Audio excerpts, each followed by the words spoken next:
TV9 मराठीमध्ये आपल्या सगळ्यांचं स्वागत। मी निखिला। एक महत्त्वाची बातमी। पुण्यामध्ये कुख्यात गुंड शरद मोहोळचा हल्ल्यामध्ये मृत्यू झालाय। शरद मोहोळचा उपचाराच्या दरम्यान मृत्यू झालेला आहे। कोथरूडच्या सुतारदरा परिसरात शरद मोहोळ याच्यावर गोळीबार करण्यात आलाय। पुण्यामधील गुंड शरद मोहोळचा गोळीबारामध्ये मृत्यू झालेला आहे। शरद मोहोळचा उपचाराच्या दरम्यान मृत्यू झाला।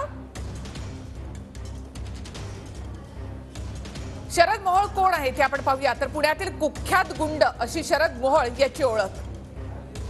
शरद मोहोळ याच्यावर हत्येचा प्रयत्न, खंडणी, अपहरण असे अनेक गुन्हे नोंद आहेत। विरोधी टोळीतील पिंटू मारडे हत्येप्रकरणी त्याला अटक करण्यात आली होती। त्यानंतर जामिनावर त्याची सुटका झाली। दासवे गावचे सरपंच शंकर धिंडले यांच्या अपहरण प्रकरणामध्ये सुद्धा त्याला अटक झाली होती। येरवडा कारागृहामध्ये शरद मोहोळ आणि त्याच्या साथीदाराकडून कतील सिद्दीकीची हत्या करण्यात आली। जामिनावर बाहेर आल्यानंतर पुन्हा त्यानं गुन्हेगारी कृत्य करण्यास सुरुवात केली होती। जुलै 2022 मध्ये पुणे जिल्ह्यातून 6 महिन्यांसाठी तडीपारीची कारवाई करण्यात आली। एकनाथ शिंदेंसोबत त्याचा फोटो व्हायरल झाल्यामुळे सीएम कार्यालयाकडून तक्रार दाखल करण्यात आली होती। शरद मोहोळ याच्यावर 3 गोळ्या झाडण्यात आल्या। अधिक माहिती आपण घेऊयात आमचे प्रतिनिधी योगेश बोरसे यांच्याकडून। योगेश, शरद मोहोळ याच्यावर दुपारी 1च्या सुमारास गोळीबार करण्यात आलेला आहे।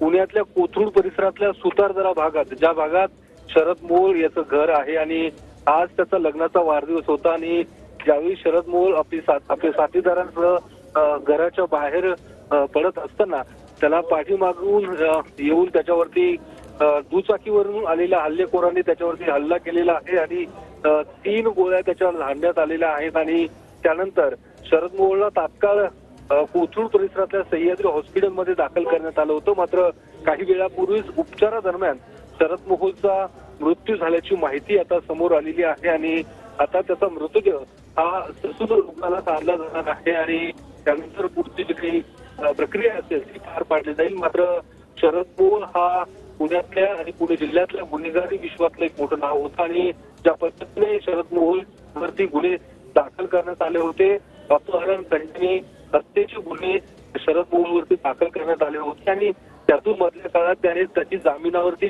सुटका सुद्धा झाली होती। त्यात प्रामुख्याने म्हणजे दहशतवादी कतील सिद्दीकी याच्या हत्येचा आरोप सुद्धा शरद मोहोळ वरती लावण्यात आला होता। मात्र या सगळ्या गुन्ह्यांमधून पुराव्यांच्या अभावी शरद मोहोळची जामिनावरती सुटका करण्यात आली होती।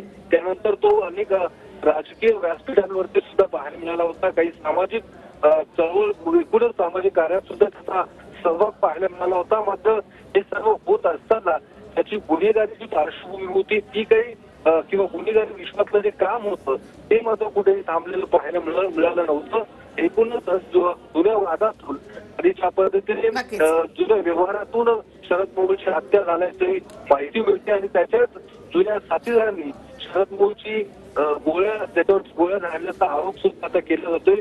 पोलीस या संपूर्ण प्रकरणासंदर्भात तपास करतात आणि ज्या भागात शरद मोहोळवरती धन्यवाद योगेश माहितीबद्दल। तर पुण्यामध्ये